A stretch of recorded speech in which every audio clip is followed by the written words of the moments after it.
Well, today, guys, I'm living the dream. I'm working on my wife's minivan, a Honda Odyssey. I'm going to show you guys what I'm doing. Um, the sliding door, it's a common issue. I just did the other side, but what's going on was it would, after you would activate it with using the button, it would go maybe back all the way and then wouldn't come forward, or it might get in a bind halfway and go back or something like that. Anyway, you'd have to come manually do it, and there's a way to reset it. But this video is about how to fix the problem and identify the problem. So what goes on is there's a piece in here with some rollers in the track that they wear out. So let me show you what we got here. This is what it'll look like. This is actually what I'm going to be putting on this side, and this one actually is the other side that I took off. So these are what wear out. This rolls along like this, and then you have these little bearings here, and you can see the amount of play and slop in it. And what happens is that starts getting into a bind as it goes along those tracks. And I'm going to show you with a light one way to identify it. If you get on the other side, so this is the side I've already done. You can grab it like this and just move it back and forth with the door open all the way. And I mean, there will be a little bit of play, but not a whole lot. Not like compared to this side. So what's going on is these little bearings. Got a light here. You can just maybe see them right there. They're wobbling around. So the first thing you want to do is open the door all the way, and you'll need a long Phillips head screwdriver, and I'm going to remove that screw right there. That's step number one. Alright, so I had to use my little claw grabber. I couldn't reach in there after you get that screw out. In other videos I've seen, they'll use a magnet. The magnet's not sticking to this, even though it is a metal, so it's some type of alloy that's a non-ferrous metal of some sort. Now the next step is we're going to slide the door all the way closed, and we're going to remove the tail light. And it takes there's two screws here. You can use a Phillips head or an 8mm.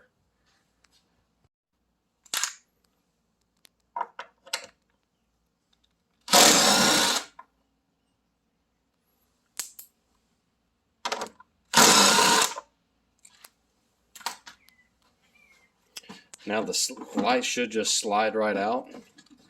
On the front, it's held in with that little pin right there, that little plastic pin. So now it's time to just unplug your your tail lights. So there's a little clip right here. You just smash on the other side, press it down and pull. So then I've got the lower one here.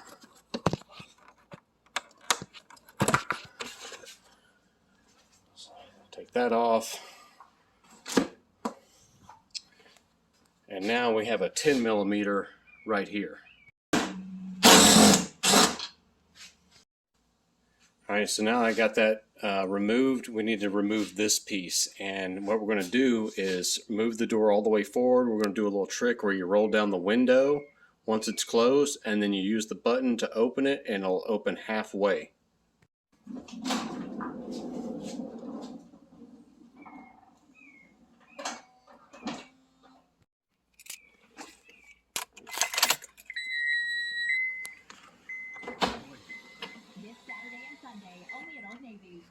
For women and girls for... Now we're going to try to open it. Alright, so it goes halfway. Now what I'm going to do is take this piece and I'm going to move it forward and out. So I'm going to press it forward and then take it and just try to be careful not to scratch up your paint as you're coming along. Alright, so now we're about to remove the bolts that hold the door. So you'll need to support the door, the weight of the door. It'll still be attached, but just you need to hold the weight down. So I'm just going to use a small jack. I've seen other guys use wooden blocks or something. Just something to support the weight. But I like using the little jack. That way I can go up and down if I need to pretty easily. I've got this glove here just to kind of keep from scratching the paint. And then next thing to do is remove these two bolts here. You got one there and one right here. Can't get my camera around there to see it, but you can just use a 12 millimeter on about a 3/8 ratchet. And while I'm doing this, I'll kind of tweak the jack where I can just, once I've broken these loose, I try to get it where I can just go finger tight, basically unscrew it with my fingers. And if you can just leave it like that, it'll make it a lot easier to put it back together. Okay, so now once I got that unbolted, you can just very easily, take some effort, but just very easily pull this back to get you away from the door. And right now is probably a good time to put some masking tape down right here, just so while you're working, you're not scratching up the paint. Alright, so now I got my masking tape on, and so you can just lift this up and out of there. Now that way you can just, the tape will just keep it, like as it's resting, it won't scratch all the paint up. So now the only challenging part of this is partly the challenging, but not really. You got plenty of room. I mean, there's always tension on these, but once you let go of one, the other side, they stay pretty much where they are. But they do kind of have a little bit of tension on them the whole time. So with one hand, I'm going to see if I can get this off. Basically, it's kind of like it's like a cable with a little slot in there and a little drum that fits on. It's kind of like a e-brake cable or something. So I got to get this cable around there, and then this piece will slide out. It'll be a lot easier with some needle nose pliers and two hands. Alright, so now that I got it out, it's not just a quick easy swap. You gotta take this little pin off because we need this bracket here to fit onto there. So just take a little small flat blade screwdriver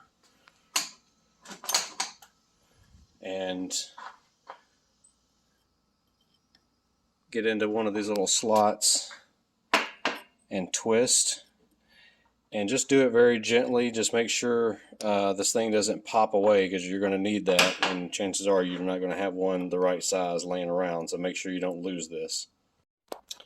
Alright, so now that I got the pin off there, or the retainer clip, you're just going to have to just take a little hammer and just tap that out, and make a note of how it's going on, and also make a note of how this spring is, because you can put this on with this piece here of the spring behind it, and it's not going to do right. So you got to make sure you're putting it on there correctly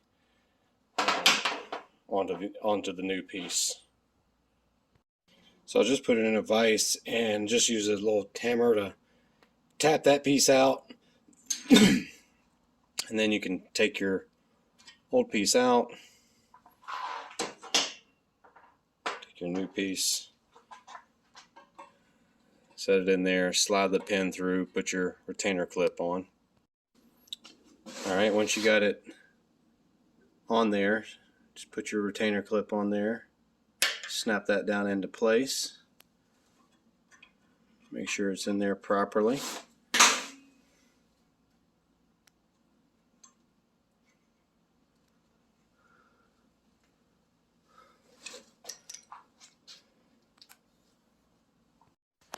Alright, now here is the most challenging part of the entire job. Is now I'm going to put, one side's going to be super easy, And then the next side, I'm going to be kind of fighting myself and the tension. I'm definitely going to need 2 hands and a pair of needle nose pliers.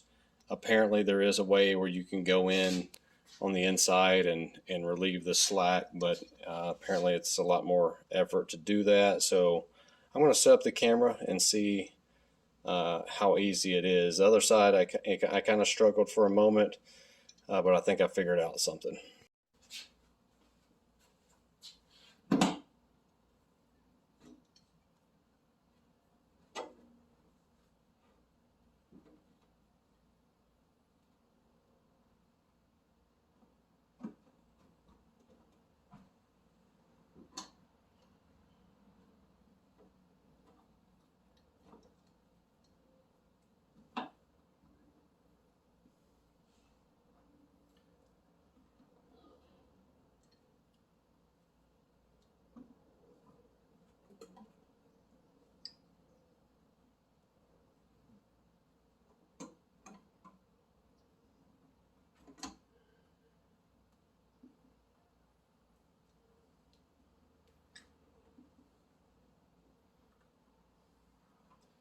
Almost there. It's just hard to get it to line up. I'm really in a bind right here, but once I get past the cable past this point, it's going to twist and turn. But my thing is, I got to make sure that this piece goes through this piece straight. It's going to be very tempting just to leave that out once I get past that point of this cable right here, but see how I'm crooked? So now here's the hard part. I got to relieve the tension and straighten that piece up to get it to go through here, all without making sure it doesn't fall out of this side. So what I'm going to do is pull a little tension and get as much slack as I can and try to straighten it up with my fingers on the opposite side. And I'm trying to stay as close to the van as possible to get as much slack as I can as I'm pulling this way, but I'm also pushing this way right here on the bracket. So right there I got lucky, pulled that way while holding the bracket. Of course on the other side I'd be doing this opposite, so it helps to be a little whatever they call it, something dexterous, where you can use both hands left and right. I'm a little bit like that, not fully, but it would be opposite. So that's really the struggling part of the whole process. Now I'm gonna push this back and put the 12 millimeter, the bolts that take the 12 millimeter socket, and just make sure that you have these cables running along, like this front cable needs to be inside of the track, and this one needs to be right there. So as you go to put these bolts back in, you might have to tweak your jack a little bit. You may have to pick up on the door with one hand, but try to get several threads into at least one first. Get several threads just finger tight, and then kind of tweak the jack a little bit and make sure you're starting these two so you don't strip out those threads or cross thread it. All right, once you got those tight, you can take the jack out of the way, and now it's time to slip on this piece. And you can kind of see the slot that you're doing here. See that square? You're kind of lining it up with that square rectangle of that bracket, and you got several of them. So you're going to just basically place this up there and then slide it this way, and that hole will line up there. We'll put that bolt in, that 10 millimeter, and then you can put the Phillips head in on the front. Then the tail light. And just one thing, while you have it, and this is a good opportunity to go ahead and clean all this track out, wipe it out, re-lubricate it, clean it out with some compressed air if you have it, WD-40, whatever. Lubricate it up. It'll sound better, operate better. Now's a great time to do that. All right, so now it's all back together. Far or less play in it, hardly. I mean, you'll feel just a hair. Sounds a lot better. This one wasn't even really giving us the trouble. The other side was, but that's just a really easy, short way to do it. And now that you know how to do that, it'll make cleaning that track out a lot easier. So I hope this video helps you guys out. Hope you'll like and subscribe, and I'll see you next time. Thanks.